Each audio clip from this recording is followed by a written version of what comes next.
Hi hello மக்களே, நம்ம இன்றைக்கி எதை பற்றி பார்க்க போகிறோம் அப்படின்னா நிலப்பரப்பும் பெருங்கடல்களும் லெசன் தான் பார்க்க போகிறோம். பாஞ்சியா அப்படிங்கிற பெருங்கண்டம், இந்த பெருங்கண்டத்தை சுற்றியுள்ள நீர்ப்பரப்பை பாந்தசாலா அப்படின்னு சொல்கிறாங்க. புவியின் மேற்பரப்பு 71% நீராலும் 21% நிலத்தாலும் சூழ்ந்துள்ளது. அப்புறம் நிலத்தோற்றத்தின் வகைகளை 3 வகையாக பிரிச்சிருக்காங்க. முதல் நிலை, 2ஆம் நிலை, 3ஆம் நிலை. இந்த முதல் நிலையில் கண்டங்களும் பெருங்கடல்களும் அடங்கும்.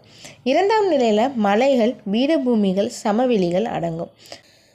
3ஆம் நிலையில் பள்ளத்தாக்குகள், கடற்கரைகள், மணல் குன்றுகள் அடங்கும்.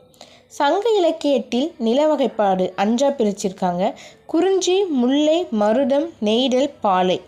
குறிஞ்சி மலையும் மலை சார்ந்த பகுதியும், முல்லை காடும் காடு சார்ந்த நிலமும், மருதம் வயலும் வயல் சார்ந்த நிலமும், நெய்தல் கடலும் கடல் சார்ந்த நிலமும், பாலை மணலும் மணல் சார்ந்த நிலமும். அப்புறம் இந்த உலகத்தில் 7 கண்டங்கள் இருக்குது அப்படின்னு உங்கள் எல்லாத்துக்குமே தெரியும். அது ஆசியா, ஆப்பிரிக்கா, வட அமெரிக்கா, தென் அமெரிக்கா, அண்டார்டிகா, ஐரோப்பா, ஆஸ்திரேலியா. உலகின் மிகப்பெரிய கண்டம் எது அப்படின்னா ஆசியா. உலகின் மிகச்சிறிய கண்டம் எதுனா ஆஸ்திரேலியா.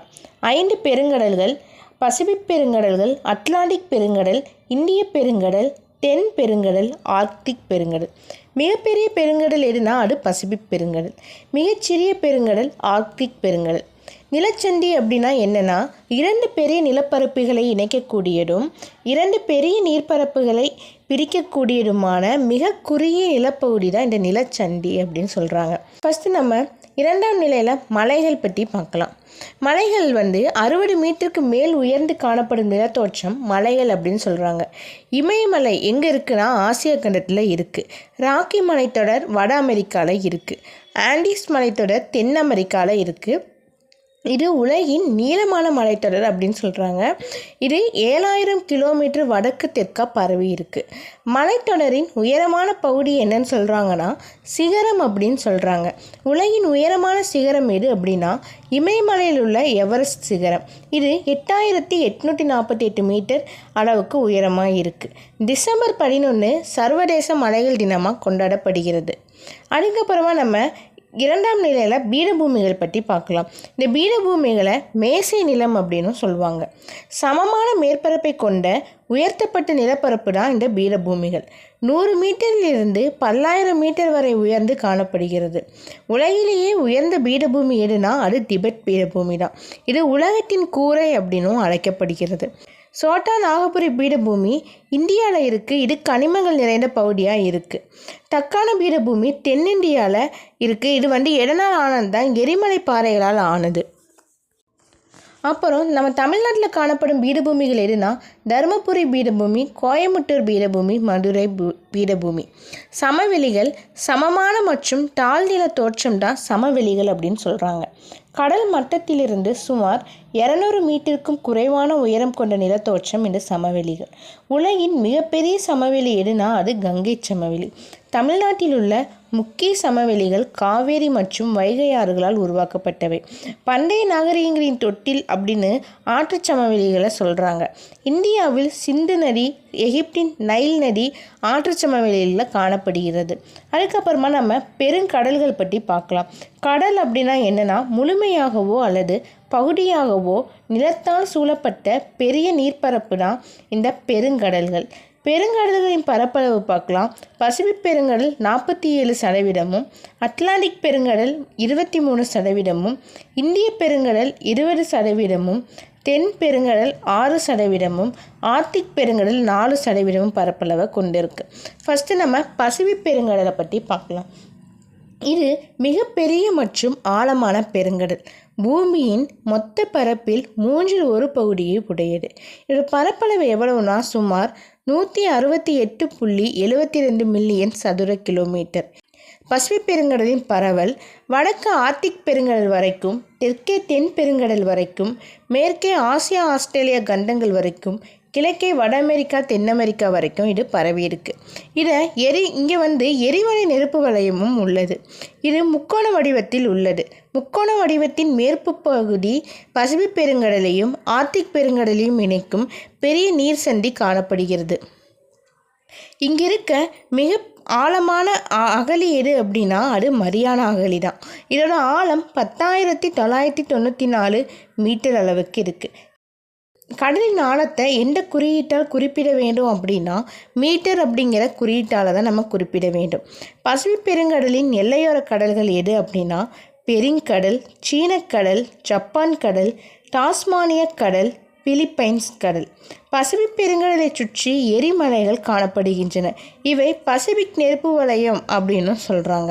பசிபிக்கில் உள்ள தீவுகள் எது அப்படின்னா இந்தோனேசியா, பிலிப்பைன்ஸ், ஜப்பான், ஹாவாய், நியூசிலாந்து மற்றும் பல. ஸ்பெயின் நாட்டு மாலுமி பெர்டினாண்டோ மெகலன் அப்படிங்கிறவங்க பசிபிக் அப்படிங்கிற ஒரு இடத்த கண்டுபிடிச்சிருக்காங்க. அதனால் அவர் தான் இந்த பசிபிக் அப்படின்னு பேரும் வச்சுருக்காங்க. அதோட பொருள் என்னென்னா அமைதி அப்படின்னு சொல்கிறாங்க. அதுக்கப்புறமா நம்ம அட்லாண்டிக் பெருங்கடலை பற்றி பார்ப்போம். இது புவியின் 2வது பெரிய பெருங்கடல். இதோட பரப்பளவு எவ்வளவு அப்படின்னா 85.13 மில்லியன் சதுர கிலோமீட்டர். புவியின் மொத்த பரப்பில் 1/6 பங்கு இது இருக்குது. இதோட எல்லைகள் எங்கன்னா வடக்கு ஆர்க்டிக் பெருங்கடல் வரைக்கும், மேற்கு வட அமெரிக்கா வரைக்கும், கிழக்கு ஐரோப்பா ஆப்பிரிக்கா வரைக்கும், தெற்கு தென்பெருங்கடல் வரைக்கும் பரவி இருக்கு. இப்பெருங்கடல் ஆங்கில எழுத்து எஸ் வடிவத்தை போன்று உள்ளது. ஜிப்ரால்டர் நீர்சந்தி அட்லாண்டிக் பெருங்கடலையும் மத்திய தரைக்கடலையும் இணைக்கிறது. கிழக்கு மேற்கு அரைக்கோளங்களுக்கு இடையேயான கப்பல் போக்குவரத்து அட்லாண்டிக் பெருங்கடலில் அதிகமாகவே நடைபெறுகிறது. போர்ட்டோ ரிக்கோ அகழியில் காணப்படும் இந்த மில்வாக்கி அகழி தான் அட்லாண்டிக் பெருங்கடலில் இருக்க மிக ஆழமான பகுதி. இதோட ஆழம் எவ்வளோனா 8600 மீட்டர். இதோட எல்லையோர கடல்களை பார்க்கலாம். கரிபியன் கடல், மெக்சிகோ வளைகுடா, வடக்கடல், கினியா வளைகுடா, மத்திய தரைக்கடல் இதெல்லாம் எல்லையோர கடல்கள்.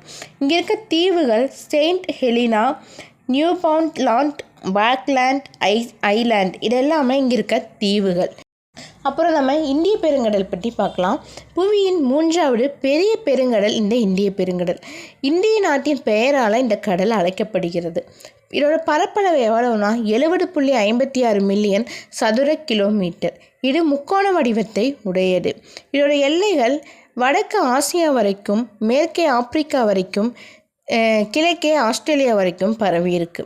தீவுகள் அந்தமான் நிக்கோபர் தீவு, லட்சத்தீவுகள், மாலத்தீவுகள், இலங்கை, மொரிசியஸ், ரீயூனியன் இந்த தீவெல்லாம் இங்கே காணப்படுகிறது. மலாக்கா நீர்ச்சந்தி இந்திய பெருங்கடலையும் பசிபிக் பெருங்கடலையும் இணைக்கிறது. இதோட எல்லையோர கடல்கள் அரபிக்கடல், பாரசீக வளைகுடா, செங்கடல் இதெல்லாம் எல்லையோர கடல்கள். இங்கே இருக்க ஆழமான அகழி எதுனா ஜாவா அகழியை சொல்கிறாங்க. இதோட ஆழம் 7725 மீட்டர். பாக் நீர்ச்சந்தி வங்காள விரிகுடாவையும் பாக் வளைகுடாவையும் இணைக்கிறது. அதுக்கப்புறமா நம்ம தென் பெருங்கடலை பற்றி பார்க்கலாம். அண்டார்டிகாவை சுற்றி அமைந்துள்ளது தான் இந்த தென் பெருங்கடல். 60 டிகிரி தெற்கு அச்சத்தால் சூழப்பட்டுள்ளது. பரப்பளவு 21.96 மில்லியன் சதுர கிலோமீட்டர். இது இந்திய பெருங்கடல், அட்லாண்டிக் பெருங்கடல் மற்றும் பசிபிக் பெருங்கடல்களின் தென் பகுதிகளால் சூழப்பட்டுள்ளது. எல்லையோர கடல்கள் ராஸ் கடல், வெடல் கடல், டேவிஸ் கடல். இங்கே இருக்க தீவுகள் என்ன அப்படின்னா ஃபோர்வெல் தீவு, பவுமன் தீவு, ஹார்ட்ஸ் தீவு. இந்த தென் பெருங்கடல் ஒரு குளிர்ச்சியாக உள்ள பெருங்கடல். பெரும்பான்மையான பகுதி பனிப்பாறைகளால் சூழ்ந்துள்ளது. இங்கே இருக்க ஆழமான அகழி எது அப்படின்னா தென் சாண்ட்விச் அகழி. இதோட ஆழம் 7235 மீட்டர். அதுக்கப்புறமா நம்ம ஆர்க்டிக் பெருங்கடலை பற்றி பார்க்கலாம். மிகச்சிறிய பெருங்கடல் தான் இந்த ஆர்க்டிக் பெருங்கடல். பரப்பளவு 15.56 மில்லியன் சதுர கிலோமீட்டர். ஆர்க்டிக் வட்டத்தில் இது அமைஞ்சிருக்கு. வருடத்தின் பெரும்பான்மையான நாட்களில் இப்பெருங்கடல் உறைஞ்சே காணப்படும். இதை எல்லையோர கடல்கள் எது அப்படின்னா நார்வே கடல், கிரீன்லாந்து கடல், கிழக்கு சைபீரியா கடல், பேரன்ஸ் கடல்.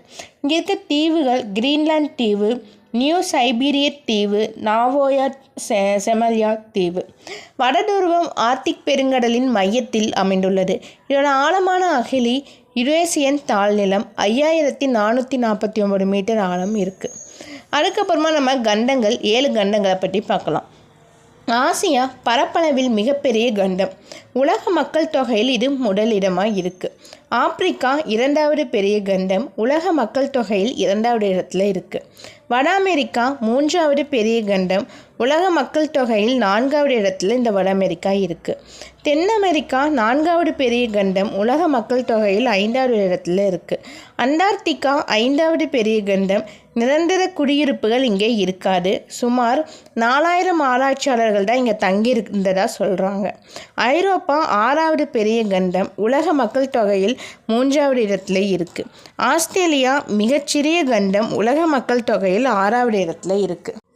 அதுக்கப்புறமா 6 டிகிரி கால்வாய் இந்திரா முனையையும் இந்தோனேசியாவையும் பிரிக்கிறதா சொல்கிறாங்க. 8 டிகிரி கால்வாய் மாலத்தீவையும் மினிக்காய் தீவையும் பிரிக்கிறது. இந்த 9 டிகிரி கால்வாய் லட்சத்தீவையும் மினிக்காய் தீவையும் பிரிக்கிறது. 10 டிகிரி கால்வாய் அந்தமான் தீவையும் நிக்கோபர் தீவையும் பிரிக்கிறது. பெருங்கடல்களும் அதோட பரப்பளவும் அந்த பெருங்கடலில் இருக்க ஆழமான அகழி எது அப்படின்னும் அந்த அகழியோட ஆழம் எவ்வளவு அப்படிங்கிறத பார்க்க போகிறோம். 5 பெருங்கடல்கள் இருக்குது அப்படின்னு உங்கள் எல்லாத்துக்குமே தெரியும். ஃபஸ்ட்டு பசிபிக் பெருங்கடல் 168.72 மில்லியன் சதுர கிலோமீட்டர் பரப்பளவும். பசிபிக் பெருங்கடல் இருக்க ஆழமான அகழி எது அப்படின்னா மரியானா அகழி. அதோட ஆழம் 10,994 மீட்டர். அட்லாண்டிக் பெருங்கடல் பரப்பளவு 85.13 மில்லியன் சதுர கிலோமீட்டர். ஆழமான அகழி மில்வாக்கி அகழி. இதோட ஆழம் 8600. இந்திய பெருங்கடல் 70.56 மில்லியன் சதுர கிலோமீட்டர் பரப்பளவும். இங்கே இருக்க ஆழமான அகழி ஜாவா அகழி. இதோட ஆழம் 7725 மீட்டர். தென் பெருங்கடல் 21.96 மில்லியன் சதுர கிலோமீட்டர் பரப்பளவும். ஆழமான அகழி தென் சாண்ட்விச் அகழியும். இதோட ஆழம் 7235 மீட்டர். ஆர்க்டிக் பெருங்கடல் 15.56 மில்லியன் சதுர கிலோமீட்டர் பரப்பளவும். ஆழமான அகழி யுரேசியன் தாழ் நிலம். இதோட ஆழம் 5449 மீட்டர். தீவு அப்படின்னா நீரால் சூழப்பட்ட நிலப்பகுதி, அதாவது 4 பக்கமும் நீரால் சூழப்பட்டிருக்கும் அந்த பகுதியை தான் தீவு அப்படின்னு சொல்கிறாங்க. விரிகுடா அப்படின்னா அகன்ற நில வளைவை கொண்ட கடல் பகுதி. நீர்ச்சந்தி அப்படின்னா 2 நீர்ப்பகுதிகளை இணைக்கும் குறுகிய நீர்ப்பகுதியை தான் நீர்ச்சந்தி அப்படின்னு சொல்கிறாங்க. அகழி அப்படின்னா பெருங்கடல்களில் உள்ள ஆழமான பகுதி தான் அகழி. தீபகற்பம் அப்படின்னா 3 பக்கம் நீரால் சூழப்பட்ட நிலப்பகுதி தான் தீபகற்பம். எக்ஸாம்பிள் இந்தியாவை சொல்லலாம். இந்தியா 3 பக்கமும் நீராலும் 1 பக்கம் நிலத்தாலும் சூழப்பட்டுள்ளது. அதே மாதிரி தீவு நீரால் சூழப்பட்ட நிலப்பகுதியை தீவு. 4 பக்கமும் நீரால் சூழப்பட்டிருக்கும். எடுத்துக்காட்டு இலங்கை. இலங்கை 4 பக்கமும் நீரால் தான் சூழப்பட்டுள்ளது. இதோட இந்த லெசன் கம்ப்ளீட் ஆகுது. அடுத்த லெசன் அடுத்த வீடியோவில் பார்க்கலாம். மறக்காமல் நம்ம சேனலை சப்ஸ்கிரைப் பண்ணுங்கள், லைக் பண்ணுங்கள், ஷேர் பண்ணுங்கள். தேங்க்யூ.